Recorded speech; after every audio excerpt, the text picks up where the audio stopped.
мною принято решение о проведении специальной военной операции. Слава Україні!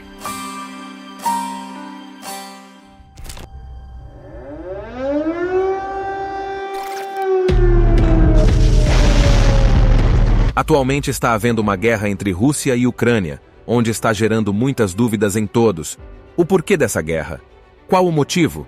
E não se explica muito o porquê, mas aqui iremos te explicar melhor o que está realmente havendo. Começando pela Rússia, o maior país em área do mundo, seu poder vai além de seu tamanho. A Rússia possui influência sobre países em diferentes regiões do planeta, como Venezuela e Síria. Além disso, o país detém o maior arsenal nuclear do mundo, com cerca de 6.000 ogivas prontas para uso. Por outro lado, temos a OTAN. A OTAN, sigla para a Organização do Tratado do Atlântico Norte, não é um país, mas sim uma aliança militar criada pelos Estados Unidos e seus aliados em 1949, no início da Guerra Fria. Durante o século XX, ocorreu a Guerra Fria entre Estados Unidos e União Soviética. Because that challenge is one that we're willing to accept and do all this and do it right and do it first. Uma disputa pelo domínio mundial. Essa fase só terminou quando a União Soviética se desintegrou em várias repúblicas independentes, incluindo a Rússia e a Ucrânia. No entanto, mesmo com o fim da Guerra Fria, a OTAN continuou existindo. Nesse novo contexto mundial, a aliança tornou-se essencial para ampliar a influência das potências ocidentais e passou a admitir cada vez mais países como membros. Desde os anos 90, várias nações vizinhas da Rússia no leste europeu, como Polônia, Romênia, Estônia, Letônia e Lituânia, tornaram-se membros da OTAN. A aliança, que inicialmente contava com 12 países quando foi fundada, atualmente possui 30 nações como membros. Portanto, ocorreu um aumento da influência da OTAN no leste europeu. No entanto, há um detalhe crucial. Qualquer grande potência que tenha influência na OTAN, como os Estados Unidos, pode estabelecer bases militares nos países que se juntam à aliança. E quem não gosta muito dessa ideia? A Rússia, é claro. Na verdade, eles não lidam bem com a presença de exércitos estrangeiros próximos às suas fronteiras. Quando a Rússia era um império, foi invadida por Napoleão. E quando se tornou União Soviética, foi invadida por Hitler. Então, se você se aproximar das fronteiras da Rússia com intenções suspeitas, certamente atrairá olhares desconfiados. Portanto, a Rússia não vê com bons olhos o fato de os países membros da OTAN poderem posicionar seus exércitos cada vez mais perto dela, e isso é compreensível. Agora, vamos inverter essa situação para facilitar o entendimento. Você acha que os americanos ficariam felizes se a Rússia começasse a construir bases militares no México ou no Canadá, bem ao lado das fronteiras dos Estados Unidos? Obviamente não. É exatamente assim que a Rússia percebe a crescente presença da OTAN em suas fronteiras. Mas como essa disputa se transformou em uma operação militar em grande escala, com as forças russas atacando pontos estratégicos em toda a Ucrânia? Basicamente, o problema central que está ocorrendo agora é que a OTAN deseja que as regiões próximas à Rússia se alinhem à agenda dos países ocidentais. E a Rússia não quer nem ouvir falar disso. A Rússia enxerga isso como uma ameaça à sua segurança, território e povo. E é isso que nos leva à Ucrânia, que desempenha um papel fundamental nessa disputa. Basta observar o tamanho da fronteira entre a Ucrânia e a Rússia para entender por que a OTAN adoraria ter controle sobre esse território. A Rússia nunca aceitou completamente o fato de alguns países aliados terem mudado de lado após o fim da Guerra Fria, preferindo se unir à OTAN em vez de se alinharem com Moscou. É importante ressaltar que a Ucrânia não faz parte da OTAN. No entanto, a OTAN vem flertando com a Ucrânia há algum tempo. E a Rússia não tolera que a OTAN mostre interesse na Ucrânia. E o motivo para isso vai além do simples fato de compartilharem fronteiras. Durante a Segunda Guerra Mundial, algumas pessoas da Ucrânia lutaram ao lado dos soldados nazistas. No entanto, isso não significa que a Ucrânia como um todo era nazista. Na verdade, o país foi invadido pelas tropas nazistas e Hitler estabeleceu um governo alemão lá, contando com a colaboração de ucranianos que buscavam se libertar do domínio soviético. No entanto, é importante destacar que entre esses colaboradores havia aqueles que realmente se identificavam com a ideologia totalitária nazista e o antissemitismo, que era bastante difundido na Europa naquela época. Alguns ucranianos atuaram como carrascos nazistas no leste europeu. No entanto, é crucial ressaltar que a maioria do povo ucraniano não era nazista e lutou contra Hitler. Eles também sofreram nas mãos dos nazistas, assim como outros povos, incluindo judeus ucranianos que fugiram para outros países, incluindo o Brasil, que hoje abriga a quarta maior comunidade ucraniana fora da Ucrânia. É importante lembrar que uma das maiores atrocidades nazistas ocorreu na Ucrânia.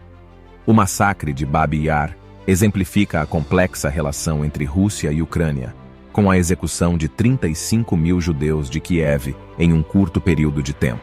Esses eventos, aliados à significativa presença de russos étnicos, resultam em uma Ucrânia dividida. Embora compartilhem uma mesma etnia e tradições culturais semelhantes, o país está dividido em dois grupos. No oeste, onde fica a capital Kiev, há uma forte conexão com a Europa, uma visão desfavorável a AOS russos e apoio à OTAN e à União Europeia. Já no leste, próximo à fronteira russa, há uma população de origem russa ou culturalmente alinhada com a Rússia. Putin tem explorado essa divisão ao longo dos anos. Em 2013, após um presidente alinhado com a Rússia recusar-se a assinar um acordo com a União Europeia, a população de Kiev se revoltou e o presidente foi deposto, dando lugar a um governo pró-Ocidente. Em resposta, Putin enviou tropas para anexar a Crimeia, região estratégica com maioria russa. Em 2014, com a ascensão de um governo ucraniano não alinhado com a Rússia, ocorreram conflitos no leste do país, com presença significativa de russos étnicos. Isso resultou no surgimento de movimentos separatistas em Donbass, desencadeando uma guerra civil e causando milhares de mortes. Muitos acreditam que Putin esteja envolvido nos movimentos separatistas, organizando rebeliões secretas, disseminando notícias falsas e realizando ataques cibernéticos. Ao criar um conflito interno na Ucrânia, Putin impede sua adesão à OTAN, pois um país em guerra civil não pode se tornar membro da organização. Em suma, ao alimentar o caos, Putin alcança seu objetivo de impedir a entrada da Ucrânia na OTAN. Em 2015, houve a possibilidade de encerrar a guerra civil na Ucrânia por meio de acordos que garantiriam mais autonomia às regiões controladas pelos separatistas russos. No entanto, esses acordos nunca foram implementados, e os conflitos continuam em curso. Para Putin, a continuação da guerra civil era favorável para a Rússia. No entanto, mesmo com a situação complicada na Ucrânia, o apoio da OTAN ao governo ucraniano aumentou, o que deixou Putin bastante irritado. O relacionamento entre a Ucrânia e a OTAN se fortaleceu durante as eleições de 2019, quando Zelensky, um comediante famoso por interpretar um professor de história que se torna presidente, foi eleito com 73% dos votos, a maior votação na história do país. Isso surpreendeu o mundo, pois Zelensky não era um político tradicional. No entanto, assim que assumiu o cargo, Zelensky rompeu totalmente com a Rússia, afirmando que só retomaria o diálogo com Moscou quando os territórios ocupados pelos separatistas fossem devolvidos à Ucrânia, anulando o acordo que previa autonomia para essas regiões. Isso nos leva ao final de 2021, quando Putin, cansado da situação, enviou mais de 150 mil soldados para a fronteira ucraniana. Parte dessas tropas permaneceu na Rússia e a outra parte foi para a Bielorrússia, que é aliada da Rússia. Durante semanas, essas tropas realizaram exercícios militares na fronteira. Sempre que a OTAN se envolve em uma situação complicada, eles preferem resolver com ataques aéreos para evitar baixas e repercussões negativas. Além disso, Putin possui uma vantagem significativa na Europa: o fornecimento de gás natural. Cerca de 35% do gás natural utilizado na Europa é proveniente da Rússia, sendo usado não apenas como combustível, mas também para o aquecimento das residências. Isso permite a Putin pressionar as potências europeias, especialmente a Alemanha, que depende em grande parte do gás russo. A Alemanha, que faz parte da OTAN, não deseja que a Rússia controle a Ucrânia, mas também não quer enfurecer Putin a ponto de interromper o fornecimento de gás para a Europa. Essa pressão também afeta o governo ucraniano, pois o gasoduto russo que atravessa a Ucrânia gera uma receita anual de cerca de 2 bilhões de euros para o país. No entanto, a Rússia construiu 2 novos gasodutos no Mar Báltico, o que significa que, se Putin fechar o gasoduto que passa pela Ucrânia, ele ainda poderá vender gás para a Europa através dessas rotas alternativas, enquanto a Ucrânia perderia essa receita importante. Muitos acreditavam que a história se repetiria como aconteceu com a anexação da Crimeia, onde a OTAN protestou, mas não tomou medidas efetivas para impedir Putin. Agora que você tem um contexto dessa história, é importante mencionar um personagem crucial, os Estados Unidos da América. Alguns podem se perguntar por que ainda não mencionaram o papel dos Estados Unidos nessa guerra mundial. Afinal, como não falar deles? Os líderes do mundo ocidental, os verdadeiros defensores da liberdade e democracia, certamente iriam salvar a Ucrânia. É óbvio, certo? Muitas pessoas têm a vontade de retratar os Estados Unidos como os mocinhos da história, até porque eles provavelmente já têm um filme pronto com um soldado americano salvando um ucraniano sozinho. Mas vamos com calma. Os americanos realmente deixaram claro para Putin que não aceitariam isso de braços cruzados. No entanto, como é típico para os Estados Unidos, essa decisão não tem muito a ver com liberdade, democracia ou o bem-estar do povo ucraniano. A questão principal é que o presidente americano, Joe Biden, está enfrentando uma situação política delicada. Primeiro, os Estados Unidos estão lidando com uma alta inflação, o que tem deixado a população insatisfeita. Além disso, eles sofreram uma humilhação enorme durante a retirada das tropas do Afeganistão alguns meses atrás. O mundo inteiro assistiu enquanto eles enfrentavam dificuldades nas mãos do Talibã. Por isso, a pressão sobre Biden está maior do que nunca. É por isso que ele começou a gritar para o mundo todo que Putin estava invadindo a Ucrânia e que isso era um absurdo, afirmando que a Rússia pagaria um preço alto por isso. No entanto, ele indicou várias vezes que esse preço alto viria na forma de sanções econômicas, deixando claro que não estava muito interessado em uma guerra. Na realidade, Biden se encontrava em uma situação delicada, pois não podia ligar diretamente para Putin, mas também sabia que não poderia simplesmente declarar guerra à Rússia. Portanto, alguns analistas acreditam que, quando as tropas russas ainda estavam na fronteira, Biden começou a fazer declarações enfáticas sobre a invasão para pressionar os países europeus a resolver o problema por conta própria. Durante várias semanas, houve reuniões e encontros entre as potências ocidentais na tentativa de encontrar uma maneira de evitar o que consideravam uma grande crise. No entanto, nada mudou, e as tropas russas continuaram na fronteira. Isso persistiu até o momento em que Putin declarou que a Rússia não poderia mais ignorar a situação dos 800 mil ucranianos com cidadania russa que viviam na região de Donbass. Além disso, a Rússia oficialmente reconheceu a independência de Donetsk e Lugansk, 2 partes da região ucraniana de Donbass controladas pelos separatistas russos, e anunciou o envio de tropas para apoiá-los. Dessa forma, não há dúvida de que a Rússia invadiu a Ucrânia. Mas como ocorreu essa invasão? Os ataques surpreenderam muitas pessoas, uma vez que Putin havia indicado que enviaria tropas apenas para as regiões controladas pelos separatistas russos.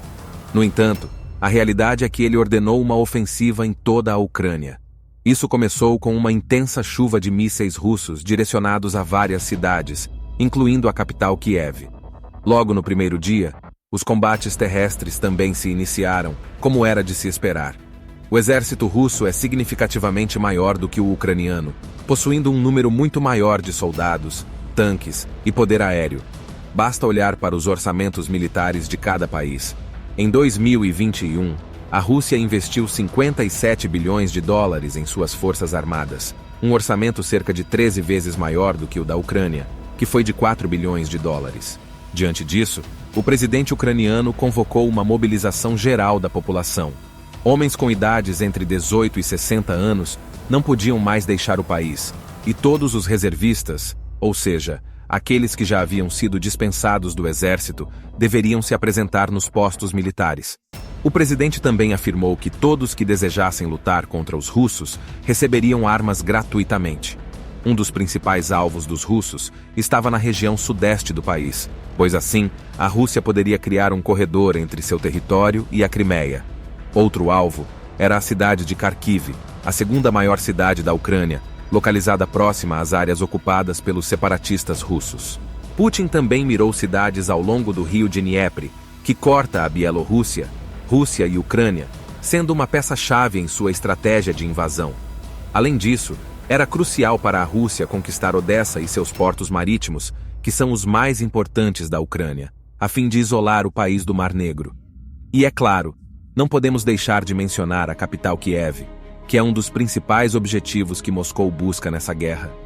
Essas regiões foram palco de intensos conflitos, mas a verdade é que a guerra se espalhou por toda a Ucrânia.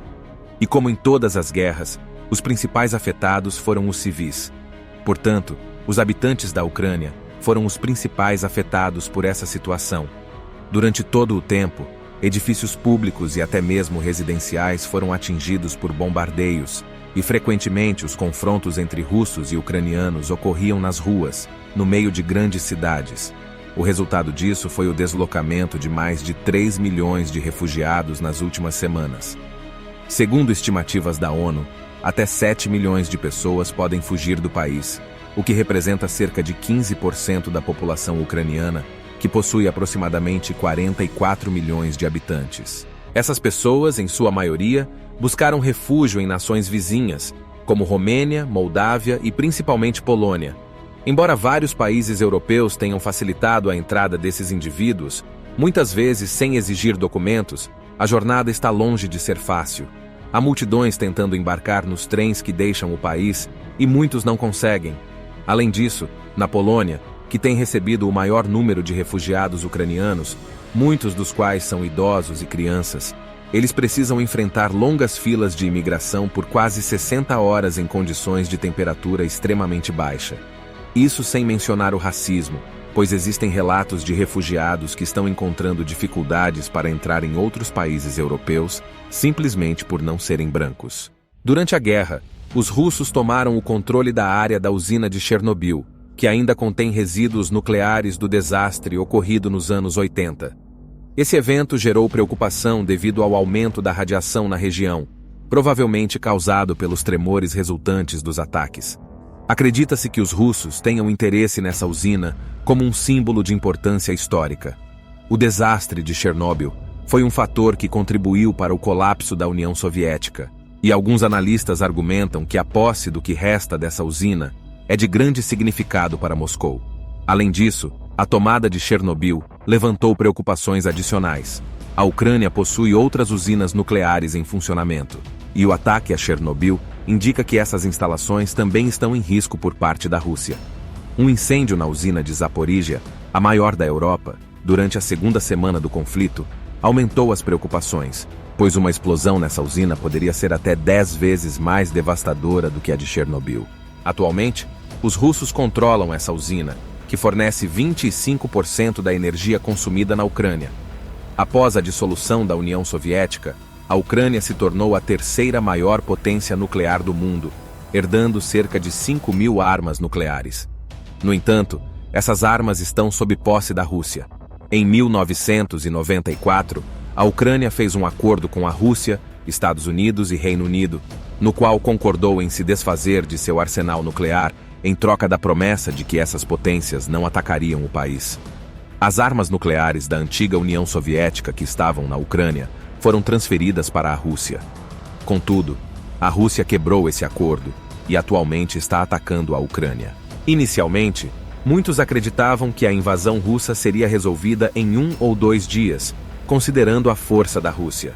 Porém, a situação não foi tão simples. A Rússia enfrentou desafios logísticos e estratégicos, como ataques em várias frentes, que dividiram suas forças, além de problemas com veículos militares parados, devido à falta de diesel ou peças de reposição. Houve até relatos de escassez de suprimentos para as tropas russas, conforme relatado por oficiais da OTAN. O ponto crucial é que as forças russas encontraram uma resistência muito maior dos ucranianos do que esperavam. Não se trata apenas do número de soldados, mas da maneira como os ucranianos estão lutando contra um exército consideravelmente superior. Especialmente a cidade de Kiev se tornou um símbolo dessa determinação. Ela foi alvo de bombardeios e ataques por tropas especiais de sabotagem russas, porém os ucranianos não demonstraram qualquer sinal de rendição. É importante destacar que foi nessa região que ocorreu a primeira morte de um americano durante essa guerra. Durante o conflito, um jornalista de 50 anos que cobria a situação foi supostamente assassinado pelo exército russo, segundo o governo ucraniano. Tentativas de negociação de um cessar-fogo entre os governos da Rússia e Ucrânia não tiveram sucesso devido às exigências russas, que incluem o reconhecimento da Crimeia como território russo e a alteração da Constituição ucraniana para impedir a adesão à OTAN e à União Europeia. Enquanto as negociações prosseguiam, civis continuavam a perder a vida. Um dos poucos acordos alcançados foi a criação de corredores humanitários para permitir o transporte seguro de civis que desejavam deixar as áreas de conflito, bem como a entrega de medicamentos e alimentos para as cidades bombardeadas. No entanto, o governo ucraniano acusa a Rússia de bombardear esses corredores, enquanto a Rússia nega as acusações e alega que grupos neonazistas ucranianos são responsáveis pelos ataques a AOS civis. Em meio a essas alegações contraditórias, também há acusações por parte dos ucranianos de que os russos estão bombardeando um complexo de saúde em Mariupol, onde estão localizados uma maternidade e um hospital infantil.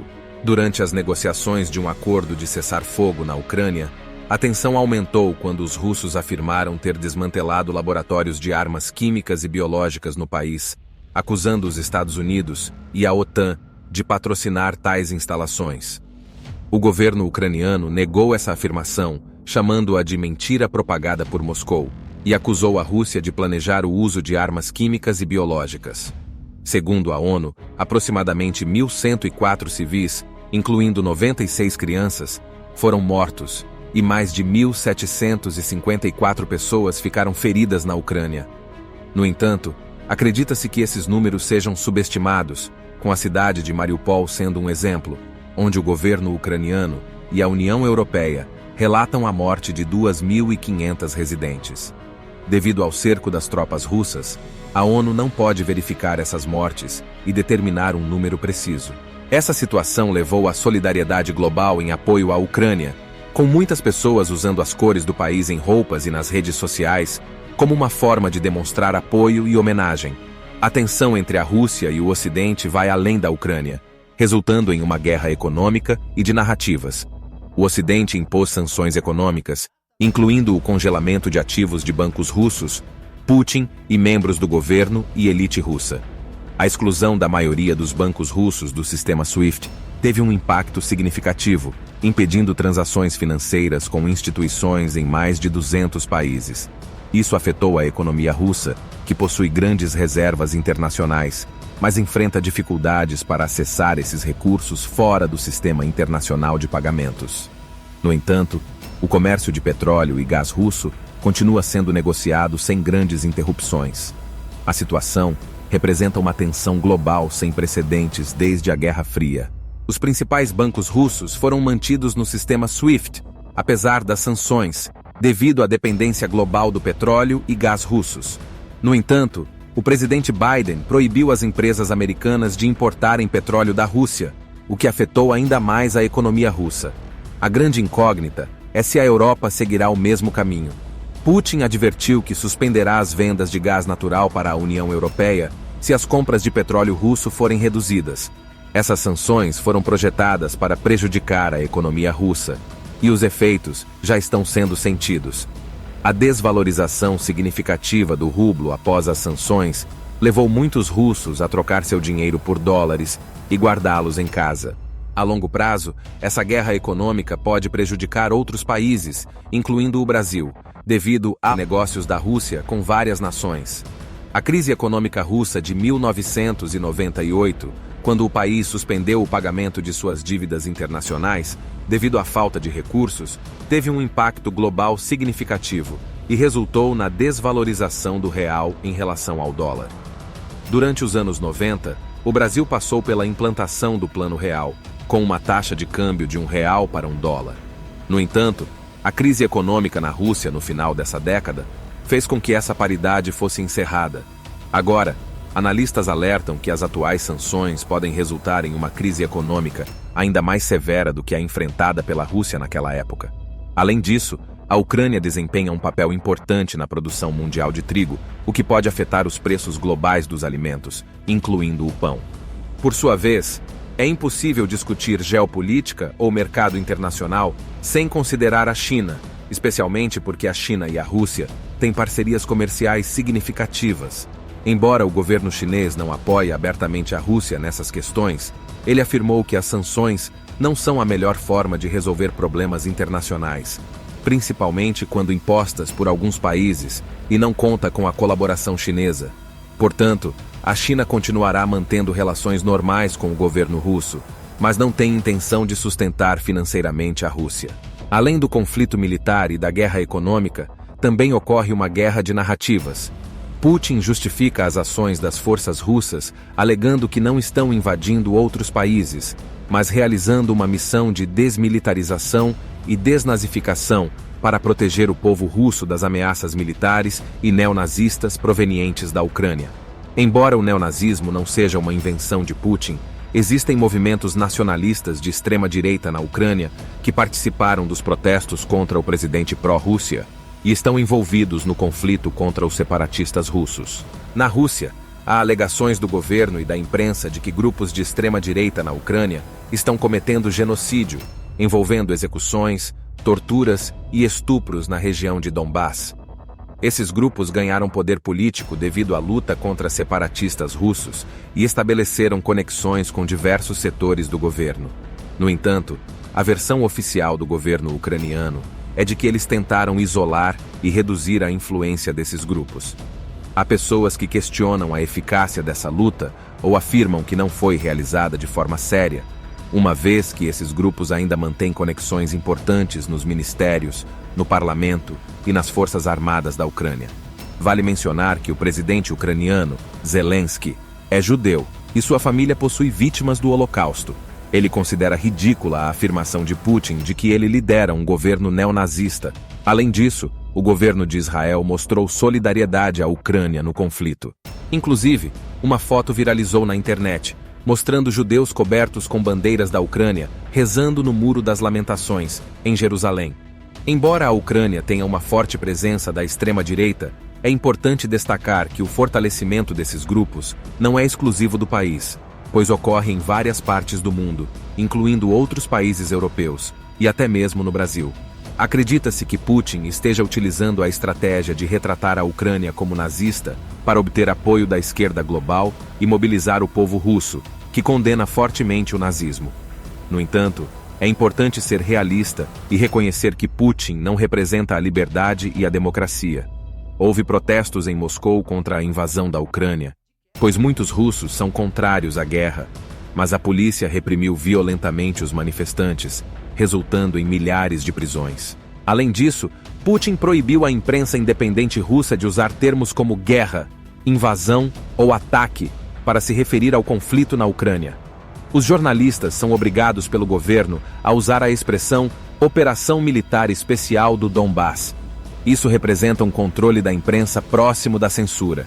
O governo russo estabeleceu que um jornalista que publicar algo considerado mentira por Putin sobre a guerra pode ser condenado até 15 anos de prisão, sendo que a definição de verdade ou mentira fica a critério do próprio Putin.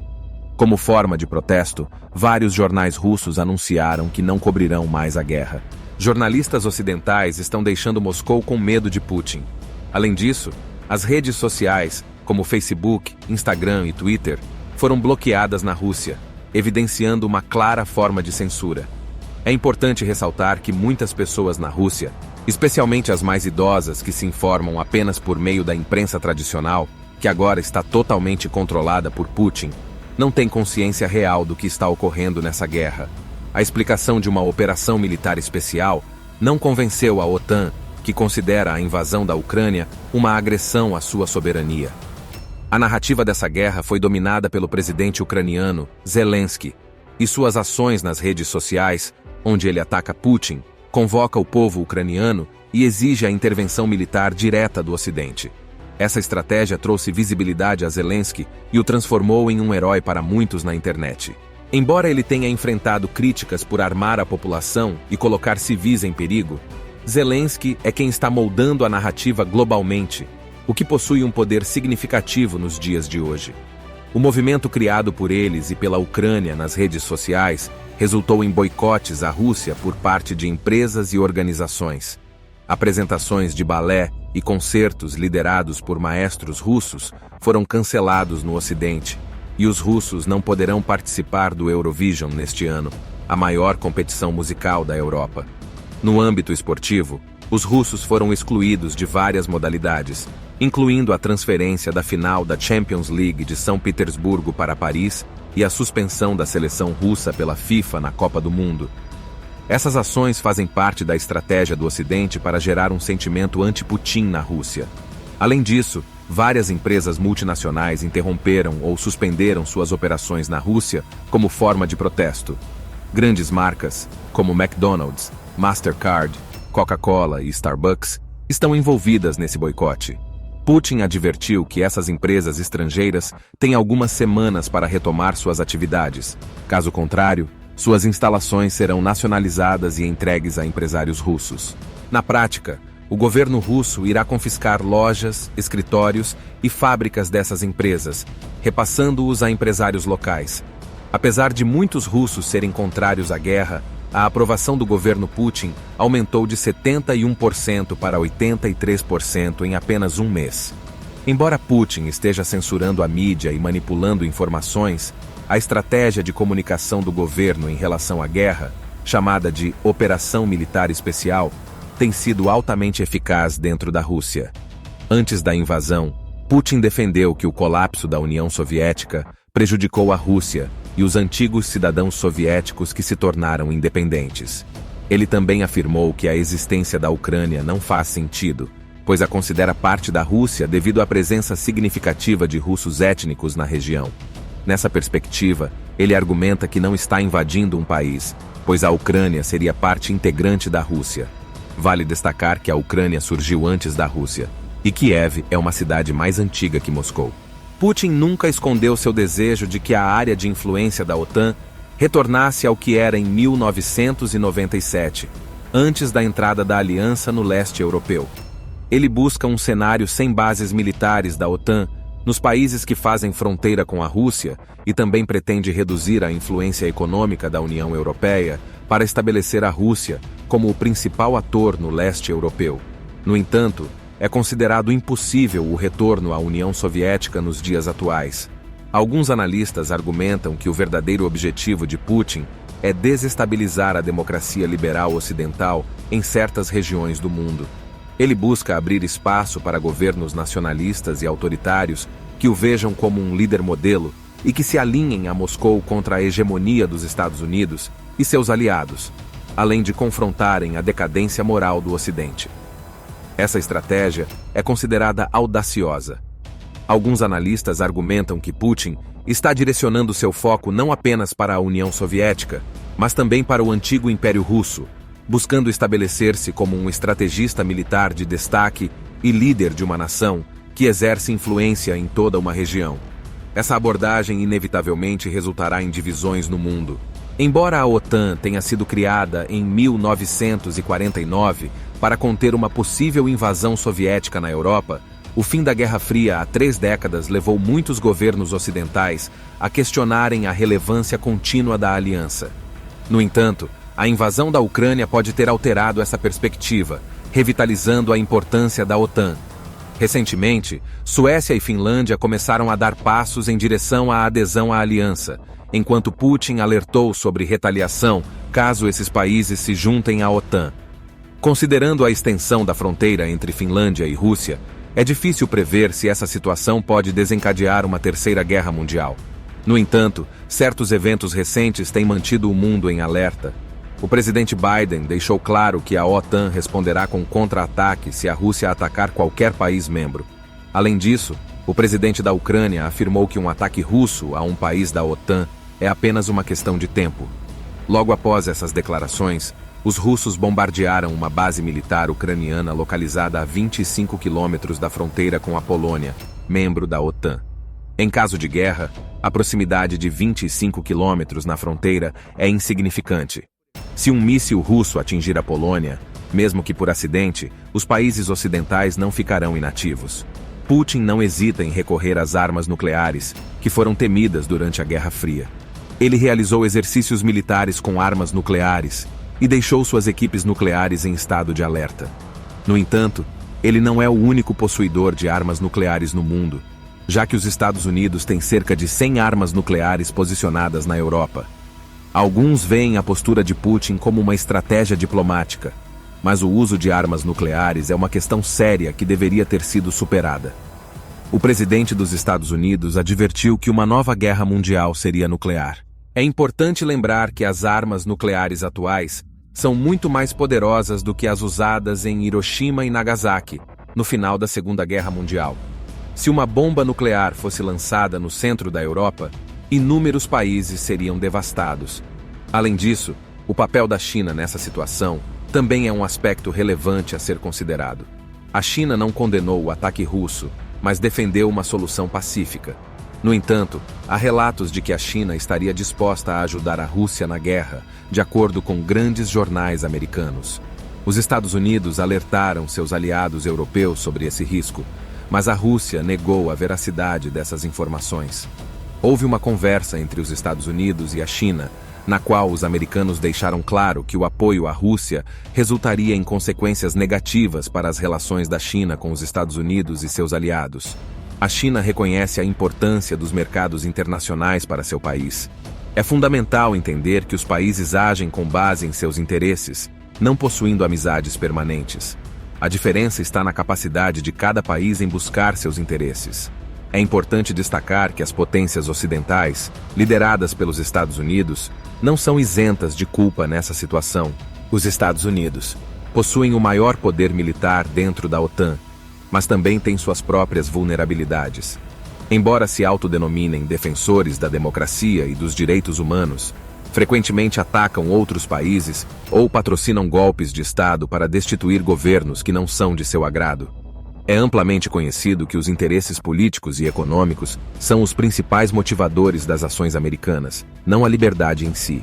A transformação geopolítica em curso destaca o papel relevante da China. Os governos chinês e russo reforçaram sua amizade, pois a veem como uma necessidade para enfrentar a ameaça do Ocidente. Relatórios de inteligência sugerem que Putin adiou o início da guerra até o final dos Jogos Olímpicos de Inverno sediados pela China, atendendo a um pedido do governo chinês, que já tinha conhecimento da invasão à Ucrânia. China e Rússia buscam redefinir a geopolítica global, aproveitando o descontentamento com os governos das democracias ocidentais, considerados corruptos e ineficientes, para solucionar problemas cruciais.